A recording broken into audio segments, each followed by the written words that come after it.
In the previous part, we saw that Keiho has fallen in love with a boy named Kanade. She is mature and takes love seriously, but this boy cannot understand her feelings because he is in primary school and only in 5th grade. Their relationship is strange and weird due to their age difference, but they both try hard to make it work. In this second part, Keiho thinks about her first kiss with her boyfriend Kanade and is happy. Kanade comes toward her and rolls his arms toward her. She thinks something romantic happened, but he asks for seaweed, and she feels disappointed about it. Kazuo comes to meet her, and they both sit in a very serious way. She thinks this is the same as she is meeting her mother-in-law for the first time.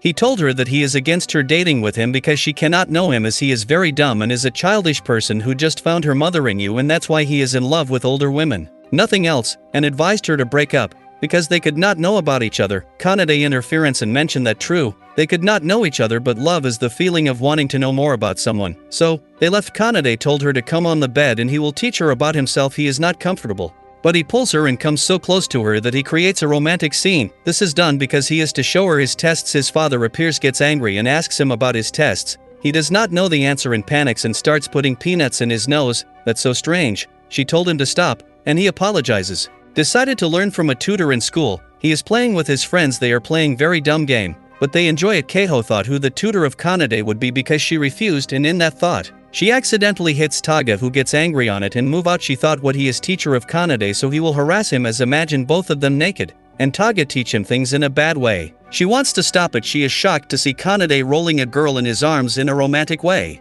This girl is a Mafuyu Hayashi High School sophomore who came here as a tutor. After that, she is not satisfied with Mafuyu also, but she cannot do anything. She comes home and finds Kanade's father searching for his undies. She cannot bother them and moves. She hears a strange voice from Mafuyu's room and comes to see Mafuyu is smelling undies. Mafuyu also noticed her. She could not understand all this and ran to her room, but Mafuyu was already there. Mafuyu was against her life. She screamed and turned Shinohara to come to save her, but he was killed by Mafuyu, became weird and did unusual things. She hides in a washroom, but she also comes there. Suddenly she becomes silent. Keiho does not know what to do, so she hides in a room full of boxes, but she also appears there, so she runs, and Kazuo saves her. He gives her undies, and she starts eating them all and becomes normal. Because her tummy was full. After that, Mafuyu told her she was not doing anything wrong, as she was just smelling the scent of a person whom she liked, and she did not care about his older age. She told her to not tell anyone anything and put these undies to back. She did it when Kanade appeared and mentioned he already knew all about this, and he supported her. He made her arms open because she was feeling tired and took her to her room. Shinohara and Chiaki thought Keiho and Kanade were up to something in the room, but that's not true. Kanade is just giving Keiho a massage because she is tired, and also showing her tickets to the super bathhouse. She sees the super bathhouse and likes it because it's so romantic, with every couple taking a bath together. However, Kanade's friend, who came with goggles, asks for a bath. Chiaki tells him and his friend to go to the bathroom before bathing because they are just primary kids. They don't agree, but there's no chance for them, so they go to it. Shinohara tries to talk with Kanade and wants to express his feelings, but he fails. Meanwhile, Kanade and his friends are playing games, and she decides to check on him. Suddenly, his feet slip on soap, and she almost falls but is saved by a handsome boy who is impressed with her beauty. He tells her he's in love, but Kanade appears and tells the boy to move away. He becomes angry but calms down when he realizes the boy is Joji Takahashi, his friend and cousin, whom he hasn't seen in a year. They hug each other in happiness. Joji tells Keiho not to date Kanade because he's a kid and suggests dating him instead, as he's in 6th grade now. This proposal creates a battle between Kanade and Joji. They compete to find the swim cap first. Kanade finds it first, but it turns out to be Shinohara's swim trunks, and they make fun of him. Joji tells them he left his house and is now a traveler who's faced tough times, and they all sympathize with him. Afterwards, Keiho and Kanade take a coffee bath together. On the way home, Joji talks to Kanade about a deal. He'll give him the Gia Whisper card in exchange for Keiho. Kanade refuses and emphasizes that his girlfriend is not an object. She's a woman and he won't make any deal. She's happy with his respect. They apologize to each other and become good friends again. Kanade decides that the three of them should go on a date. He says this because both are important to him, but he doesn't understand its meaning. Keiho understands and refuses, mentioning that couples are couples, and they don't date in threes. She tries to tell him about her feelings, saying that she only loves him and won't go out with Joji even after learning about his feelings. She mentions he acts dumb and treats her like she's nothing special to him. She starts crying because she feels like he doesn't love her. Taga also arrives and mentions he's a kid who can't understand her feelings. He says if this continues, someone older will take her away. Joji intervenes, saying he can't take her because she's not something to be given or taken. Keiho stops them and tells Taga he's just harassing her and asks why he's interfering when she's having an important discussion with her boyfriend. She sees everyone watching and feels like they're making fun of her, so she runs away crying and disheartened. The next day, Kanade behaves normally, so Chiaki tells him that Keiho is upset about their fight yesterday. At school, the girls tease each other, asking one girl whom she gave a love letter to. Kanade enters the class with his friends, thinking all the boys are dumb except for the smartest one, Kuzo. Kuzo announces that today they'll discuss the sports festival because the teacher is absent. Kanade stands up and announces that someone left a letter on his desk. He reads the love letter aloud and rejects the girl in front of everyone, stating he's already dating someone. Kuzo stops him, saying it's too much. Joji arrives and offers Kanade advice on how to reconcile with his girlfriend but challenges him to a tennis match first. They play well and use their best moves, finding it amusing. Joji tells Kanade he's good at tennis but not at understanding women's hearts. They decide on a top-secret mission, the Women's Heart Research Team meeting. They dress as women and take pictures to try to understand women better but end up doing weird things and being teased for it. Shinohara wants to leave because he's not having fun. They tease him but acknowledge he has a true understanding of women's hearts. Kanade lets him leave since he's not enjoying it. Kuzo also considers leaving but collapses with Shinohara. They create a romantic scene, and Kuzo mistakes Shinohara for a girl because of his dress and reads his diary, finding it romantic. He runs off to find Shinohara,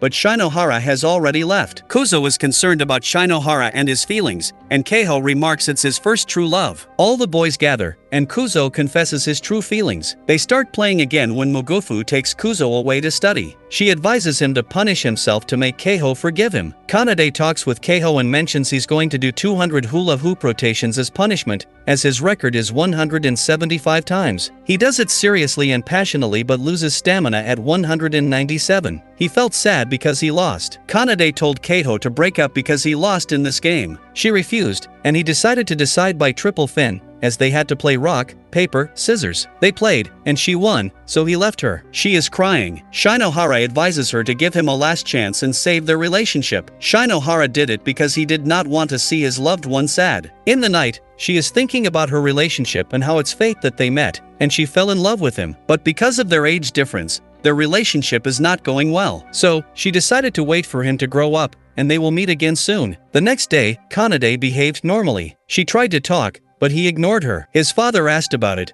but he mentioned that they broke up and he is not the type to be friends with his exes, as that is what his mother told him. His father disagreed with it, but he mentioned he always does what his mother tells him because he loves her, so his father had to agree with it. After that, he went to play games and showed his friends his upbeat writing style. He played very efficiently as this game of diving is demanding, requiring a lot of focus and balance. The record tells of 5 princes in ancient Greece playing this game to decide who would take the throne. This is playing through that time. Jin also wanted to try it, but instead of passing through it, he ran with it and hurt his wiener and butt, but he is alright. Kanade tells them about his breakup, but they do not care and mention there are many girls in this world, and they are all going to chill, so do not bother. Keiho is waiting for Kanade at his school door because she is curious about him, but she is shocked to see him talking with a girl. She starts imagining that this girl and he will come into a relationship that hurts her. She gets angry. The watchman saw her and inquired about it. She replied she was just a high school girl who was interested in primary school boys, but the watchman didn't bother and took her with him. Kanade is about to move in with his friend when suddenly Kuzo butler comes there and tells them to go with him because Kuzo is in a strange state. He mentioned he had never seen him in that situation before, as he was a perfect person, but now he started forgetting about his schedule, failed to arrange his pencils in their case,